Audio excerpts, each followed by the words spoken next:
give it a few minutes while everything tries to sink in, but it should be alive as of now. G'day everyone, Brant Garvey here from No Excuses, and today I'm joined by a good friend of mine, Mike House. G'day, Brant. G'day, how you doing? Who's a survival expert, a good friend of mine, an amazing, one of the best facilitators I've ever seen, and the author of Thrive and Adapt. I asked Mike to come in today to talk about pretty much what's going on in the world. I mean, both of us are seen as resilient experts, and I was just curious to see what it is that we've observed over the last couple of weeks. And in these scenarios, it's very much similar to things that we've had to overcome in the past, and picking up the pieces and moving forward from that. So, Mike, for starters, maybe if you could give a bit of a background to the viewers, because obviously my audience is different than yours. Sure. So I spent 20 years working as a survival instructor in one of the world's leading arid area survival schools, a civilian school. And the peak of that was taking people out for a 10-day experience in remote Australian outback with just a soapbox-sized survival kit and a couple of litres of water and whatever clothes they were standing up in. And they'd walk a couple of 100 Ks finding all their own food and water as they went. So a bit like Bear Grylls, only real. Yep. And so you're saying Bear Grylls isn't real? Some of his stuff's manufactured for television, let's just put it that way.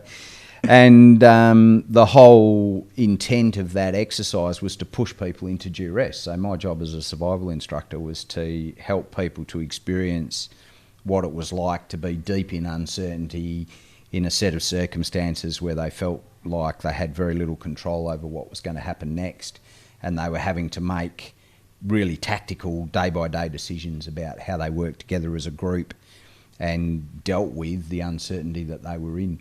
And I paralleled that out into the world of organisational change and working with people in those circumstances too. So there's a lot going on right now globally that's very much like that. Circumstances where there's lots of uncertainty, lots of unknowns, rapidly evolving information where we don't necessarily know where the end point is and what it'll look like. There's probably literally no one that can give an exact here's how this will play out and what the impact will be on you or me or anyone else. But we do know the impact will be huge. It's already been significant. And that's what I'm interested in having a chat about, just sort of calming the farm a bit. Yeah, I think the uncertainty is definitely playing on people's minds. Huge. For me, and I've been able to make a few really powerful observations in the last few weeks. I'd love to hear some of the examples that you've seen, and then what your thoughts and experience are on those reactions of what you've seen. Yeah, great. So first of all, I guess I'd frame this in the context that we as humans are social animals. So we're, going back a while, we were closer to pack or herd animals. Now we're social animals. That sort of tight herd thing's been broken down a little bit by the modern world we live in. But that means we're contagious both in terms of catching viruses, but also emotional states and how we see each other. We're connected. We're deeply evolved to be with each other and in company with each other, and to sort of watch out for and defend each other. And the third thing is that we're courageous as well. We're pretty courageous people. So some of the things I've observed around that contagious part of that is just how much, here in Australia we've seen massive panic buying, and for some reason toilet paper was the thing that went nuts. I think we're into week 2 or 3 where it's very difficult to get toilet paper in our state. Which is crazy because it's not like it's a global phenomenon. It's localised to here. Yes. And I think that's where, like we were talking about this before we went live, understanding like where are you getting your information from? Yes. And then what's the credibility of that information? Because I don't know I don't know these facts, but I mean, there was a lot of rumours going around that all toilet paper was manufactured from China and hence why we weren't going to get it, where there's a large percentage of toilet paper that's manufactured here in Australia. Yes. Yeah. So I guess that's the contagion thing. In a herd, if something startles us, fight or flight activates, and we want to get away from whatever the threat is. And we actually do that without thinking. Part of that mechanism is designed to shut the thinking part of our brain down and just take action. And I was noticing even yesterday, we're surprise, surprise, we're actually running low on toilet paper in our household. So I went shopping for it yesterday, and I went to 4 different supermarkets before I actually found any. And there's that sense as you're walking down an aisle where something's empty of going, oh, gee, it feels like a shortage. It feels, it's a little bit anxiety inducing. It's, oh, what do I need? And when you see a pile of the stuff, it's very easy to get into that mindset of, oh, I need 6 of those because there's none around. I better store up for the winter. And none of that really helps the circumstance that we're in. So, yeah, I mean, I've been asked by my wife plenty of times to stock up on stuff, and I flat out refuse to do it. I'm like, I'm not going to contribute to the problem. I will buy as I can. Yes. One of the things that I guess one of the things that really stood out for me in this whole scenario, and I'd love to get your thoughts on it, is that we recently just had a fairly massive disaster with the bushfires, right? Yep. And what really stood out from that, even from a global perspective, was how much everyone had each other's back, and were able to support, and there was just massive amounts of generosity. Absolutely. And I'm curious, do you think that was because there was a small demographic affected by the fires, but the rest of Australia knew that they were safe, therefore they were more willing to be generous? Whereas in this case, where everyone's affected globally, the more natural tendency, or the more inbuilt tendency, is to be selfish? Look, I think there's a few elements in that. So one is absolutely that, when you've got a demographic that's distinctly affected and the boundaries of that are very clearly defined. As you say, it's very easy to send assistance and support from other parts that are not affected. I think there's a thing in Australia as well around bushfires that says, we're all potentially vulnerable to that. So there's already a community consciousness around bushfire as a potential disaster, and for pretty much all of our history, there's been people rallying around communities and each other when fires are on. The other thing for me, I wrote an article about this last week, was that it's much more easily defined, and I think that's one of the factors that's really kicking in now is the uncertainty of it. As tragic as the bushfires were and as widespread as they were, you can plot it on a map. You can see exactly what's happening. You can get a weather forecast and say, okay, the likely fire behaviour will be, here's the resources we need to contain or to control the fire. Here's the places that are at threat. Let's evacuate those places. And it's very tangible in terms of recovery as well. If your house burns down, I can physically come to your place and say, mate, can I give you a hand to clean that up? Yep. And if it comes to stacking bricks on top of each other, I can turn up with my gloves on and say, let's get stuck into it. Yep. It's very tangible. The flip side of that with coronavirus is that there's not a lot that's tangible. We can't see it. Mm-hmm. We can't see where the boundaries are. There's lots of efforts by people way smarter than me around the world at the moment trying to model and predict growth rates and where it'll go and how it'll spread and how many people will be affected. But it's actually very, very hard for the average person to get their head around it. Some of the best minds in mathematical and medical modelling are going, actually, we don't know. Yeah. So for us, and you can't see it. And you can't see it in the incubation period either, which can be any period of days. And so that's another part that you can't see. And there's also never been anything like this, other than what we've had something maybe Spanish flu in 1918 or something. So unless you're not recently, unless you're 100 plus years old, you've never seen a global pandemic on this kind of scale. So what that does, I think, is it feeds into that fear very easily, because I'm standing next to you. I've actually got no idea whether or not you're a threat to my health. Yeah, exactly. You could be. And same to you. Exactly. And it could be that you've already got the virus, but you're not going to have symptoms or you're not going to have them for days. Yep. And, we just don't know that. So I think there's that thing that plays on our, that part of us that goes, well, if I can't see it, it's very hard for me to run from it. So I'm just going to play reactive whack-a-mole with just about everything, which I think drives some of that stockpiling kind of behaviour and that sort of shutting down and being much more insular around me or my family, and trying to sort of wall out and block out other people. Yeah.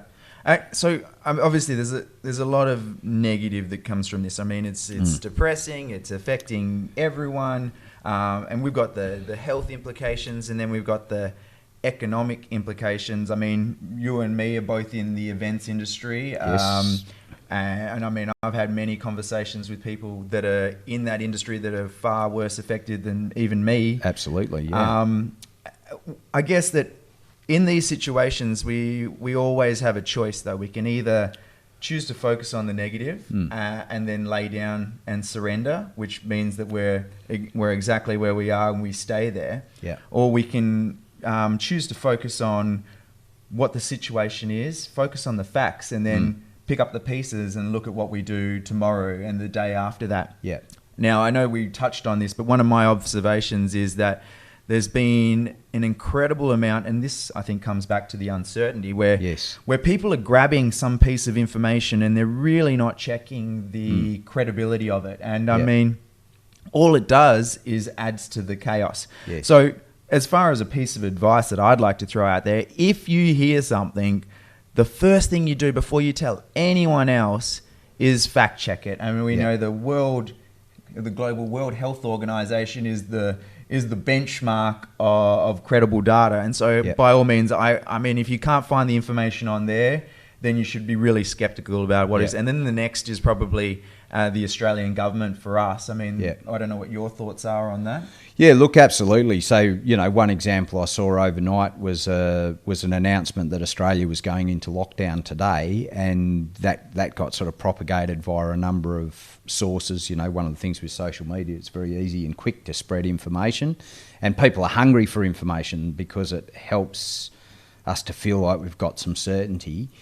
It turned out that was actually pretty much just a duplication of the announcement made of lockdown in Malaysia overnight. And exactly as you said, if people had just taken a bit of time to go Google Australian government announcements about lockdown, they would have seen that there actually isn't anything currently here. It doesn't mean that it won't happen. It's still being considered by the government. But yeah, I think one of the things that we can do about that contagion of fear and how easy it is to rattle us is, absolutely fact check things. Just take a few minutes, think, and then check it before you go passing it on to anyone, because the momentum can build so quickly. Absolutely. And, you know, that then fuels the cycle. So if there's an announcement today that we're going into lockdown, the likelihood of, you know, another big rush on stores as people try to stock up, you know, is pretty huge, pretty likely. So all of those chains of information have a direct impact on how individuals and how we feel collectively. Fact check, I reckon, is one of the best things we can do. I think there's a real leadership piece around at the moment, Brant. And for me, this is whether we lead ourselves or whether we lead a family or whether it's a team at work or a broader community. We all lead in some way. But there's just a need to kind of rein that in a little bit, because it's so easy for us to just fly into a reactive fear-based mode rather than to think rationally. And, you know, while this is fast-moving and rapidly evolving, it's not like it's a minute-by-minute threat, you know. We don't have to run screaming from the building. It's not imminently life-threatening. And so just taking the time to check information, to consider what's the impact of things that I will say. Part of that connected social animal thing is, it's useful for me to be able to pass useful information on to you. So we see things that seem legit and we want to share it with our network. Just press the pause button. It's pretty easy to do. I completely agree. I reckon it's probably the relevant point now to move on to, based on your experience of what you've had in the past, what are some practical things that you would suggest kind of using mentally at the moment to how you handle this day by day for the next couple of weeks? Great question. So I think for me, one of the biggest things that shows up in my space, there's a bucket of research about the survivor personality. So these are people that do well against the odds, And the research is done across prisoners of war, people in military engagements, people that have had dire medical diagnoses and have limited time to live, etc.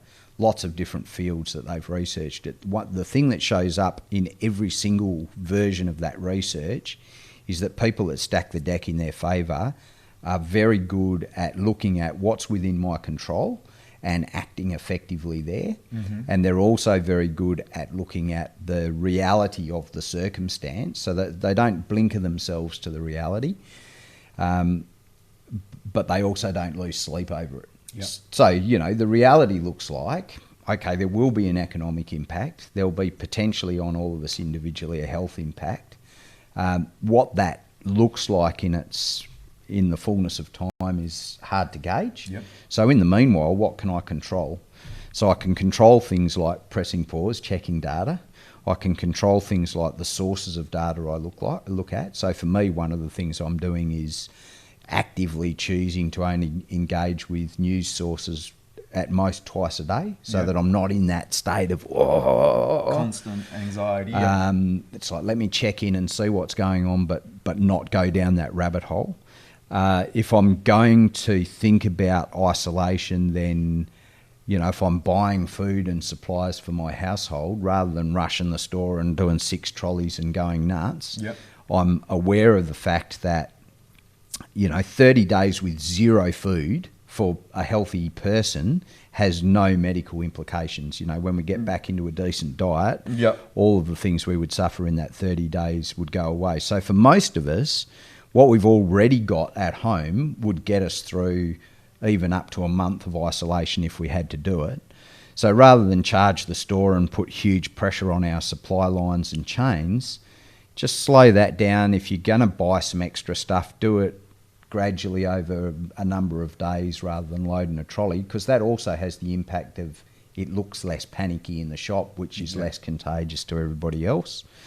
And then the other one is just the really obvious stuff of hygiene. The specialists are saying washing your hands with soap regularly, social distancing, so, avoiding handshakes and hugs and things like that are a couple of really intensely practical things that we can do that limit the impact and the spread of the virus. So for me, that's the territory, what's within my direct control, and focus my energy there.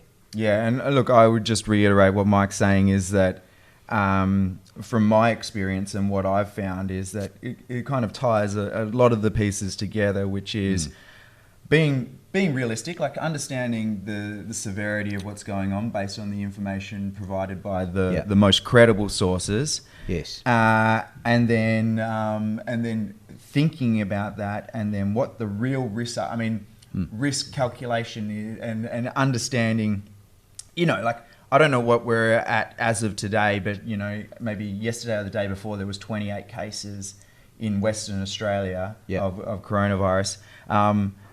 Being realistic about those stats, and then what the risks are for you and as an individual, and then using that data to make calculated decisions on what you're going to do next. I mean, as we know, prime example in the event industry, right? Like, so there's potential that my race in Norway, the Norseman, could be postponed or cancelled.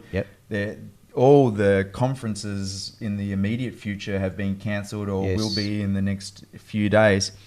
And in that scenario, you and me are very similar. We've looked at what the situation is, what the possible risks are, and how we can adapt and then make decisions moving forward. So, for example, with us, we're looking at ways that we can do things online, because we know that social distancing is important to reduce the spread of infection. And that's one way that we can continue to do what we do and help people, but also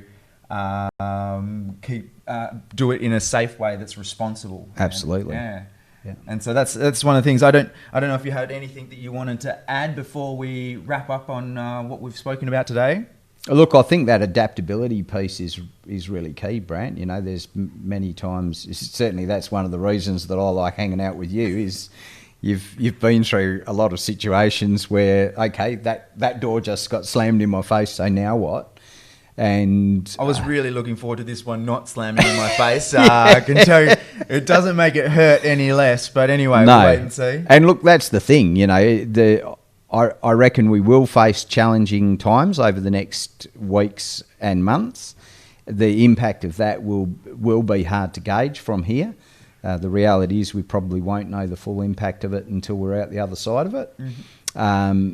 So for me, it's very much about what can I do in my patch to calm that panicky kind of feeling and do that for others around me, and then adapt. Adapt your thinking and adapt what you do. There's one thing I want to close on, and I think that you'll be very similar on this.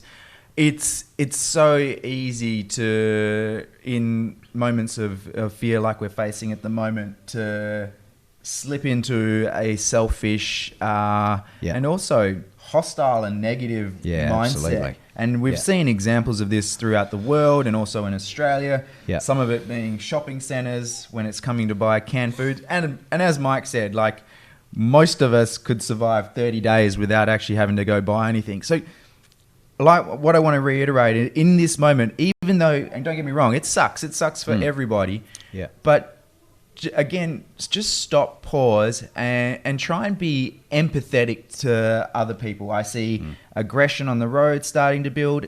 Every time that you notice yourself, try and catch yourself spiraling into that more negative or more aggravated mindset, and just go, look, everyone is going through a varying degree of what's happening at the moment. Stop and look for opportunities to help a fellow person, human, pet, animal, whatever it is. Look for opportunities to help and focus on that rather than let's be selfish and grab everything I can and push everyone out of the way. Yeah, absolutely. I think that, you know, back to where I started with social animals, you know, we're contagious, connected and courageous. For me, the courage part of that is, you know, if there's one really, really positive thing I think that comes out of coronavirus is that it reminds us just how connected we are as a species across the whole planet. It gives us a real appreciation of how chained together we are and how reliant we are on so many systems and other people. How a human is a human, not based on their race. It doesn't discriminate. This one's going for anyone. Yeah. And we're not an island, so you know, it's really easy for us to think that we've got everything we need in our own little world, but we're reliant on supply chains and all sorts of things around us. This really highlights that. So for me, it's about to whatever degree you can, connect with people who are around you, and that could be neighbours, it could be immediate family, it could be work colleagues, to whatever degree you're able to do that, and think a little bit collectively, because there's no doubt that we can get each other through this and come out the other side of it stronger, but we'll see a fairly dark side to ourselves if we play that it's all about me game. Yeah, it's definitely a team sport. And so, think of it that way, like everyone working for each other, rather than if you try to do this by yourself, you'll definitely feel the repercussions of it. Yeah, absolutely. And lastly, I wanted to close with something I saw on a recent TED Talk, and that was in regards to the face mask with this coronavirus, that it's not actually for keeping the virus out, it's for sick people to wear to keep the virus in, basically, and then for medical professionals. So there's no advantage in going to buy them. Let's keep those stocks there so the people that need them can use them. Absolutely. It's been an absolute pleasure to catch up with you, Mike, today. And likewise, thank you Brent, for everyone that's joined us on Facebook, LinkedIn, YouTube, and then Instagram back in the back corner there. Hopefully it all worked. We haven't been able to really check it. Absolute pleasure. We'll be doing these things regularly. Me and Mike will be doing some stuff in the future together, which is really exciting. If there's anything you wanted to close by... make sure you check out Mike's profile. He's providing heaps of relevant information at the moment, and you can maybe close on that. Yeah, so a couple of things. I'm doing Wednesdays, 2 p.m. Perth time for the foreseeable future, a bit of a webcast that's just about helping people to manage that territory that's within their control as we watch this unfurl. The other thing is that my book, Thrive and Adapt, this is basically loaded with tactics for individual people to have an adaptable mindset under pressure. And we're basically making PDF versions of that available free of charge. So if you if you sent me an email at mike@mikehouse.com.au, we'd be more than happy to send you a free copy of that full of useful tactics for times like these. Thank you so much. Thank you, everyone, and we'll be back shortly. Thanks, Brant. Cheers.